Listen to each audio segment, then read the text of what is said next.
আসসালামু আলাইকুম গাইস, আশা করি আপনারা সবাই ভালো আছেন। তো এই সৈয়দপুর রেলওয়ে কারখানা এবং সৈয়দপুর রেলওয়ের প্রধান গেট কিন্তু এটা। এই গেটের এখানেই কিন্তু ওই যে লোকোটা পড়ে গেছে 7-14 এবং এই লোকোর সাথে আরও 5-6টা র্যাক ছিল। তো চলেন আমরা দেখবো না কি কি র্যাক ছিল এটাতে।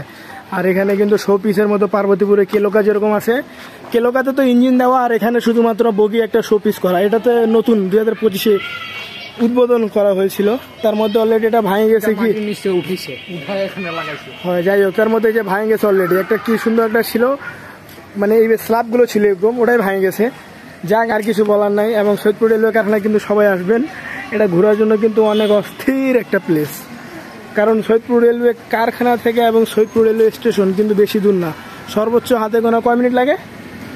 আমরা যদি হাটে লাড়াছাড়া দিয়ে যাই লাগে তোর মিনিমাম 3 থেকে 4 মিনিট লাগে। তো যাই হোক, এখন এই পাশে যাই। ও কোনটা লাইন পড়ছে সেটা তো দেখাই নাই, কেমনে কি। এই জায়গায় সবচেয়ে হাস্যকর বিষয় হইলো এখানে 2টা গেট। এই লাইন, প্রথম লাইন থেকে সকল ট্রেন কিন্তু চলে গেছে, যাইতে পারেনি। এটা এখানে পড়ে গেছে। এই যে ইস, কি কপাল! কাঠ মাঠ দিয়ে উঠানোর চেষ্টা করছে কিন্তু অবশেষে পারে নাই। বাকি বাদ এবং সামনে সবগুলো চলে গেছে অলরেডি, বুঝছেন?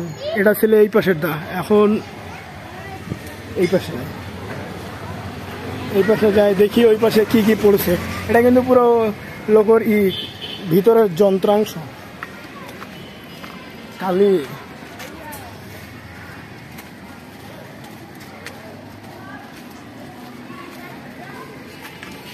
হে, একদম রেল লাইন থেকে আলাদা।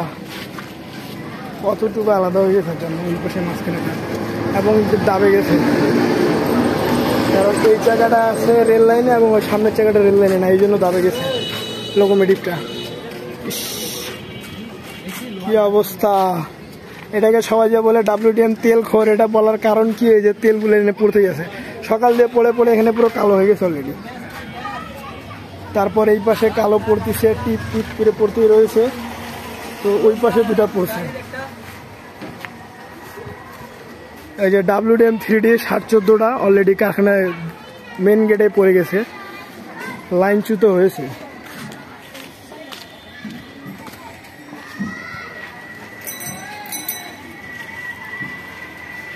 হে হাওয়া!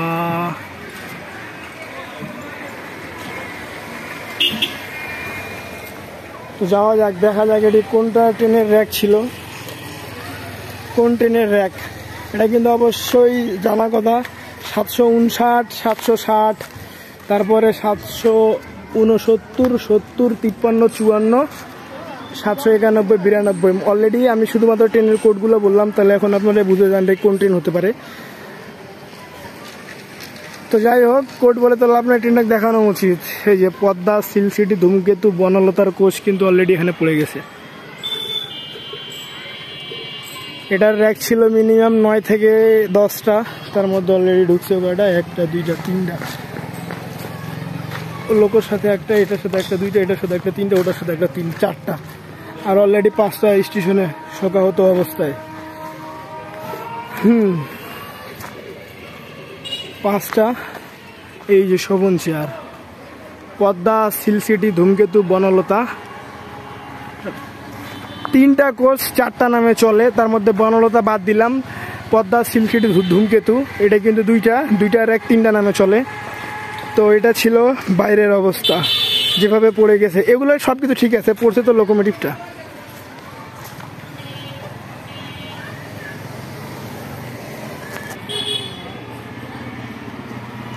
কোচগুলো সব কিছু ঠিকঠাক, যা পড়ার পড়ে গেছে শুধুমাত্র WTM 3টা। গেট 2টা খোলা। তো যাওয়া যাক গেটের ভিতরে। এটা কিন্তু এসি কেবিন, তাপানুকুল স্লিপার। এসির ভিতরে যাই, দেখি যাই কি অবস্থা।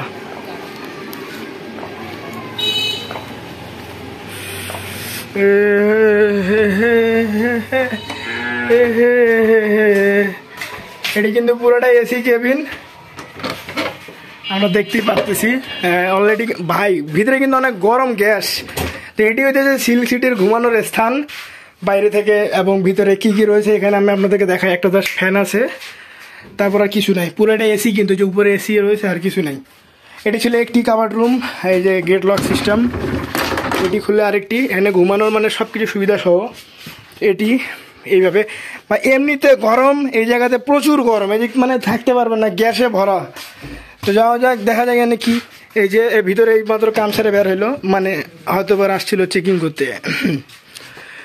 এই পারে 4টা বেত নাম্বার 1 2 3 4 7 8 9 10 4টা আছে এই জায়গাতে রুম।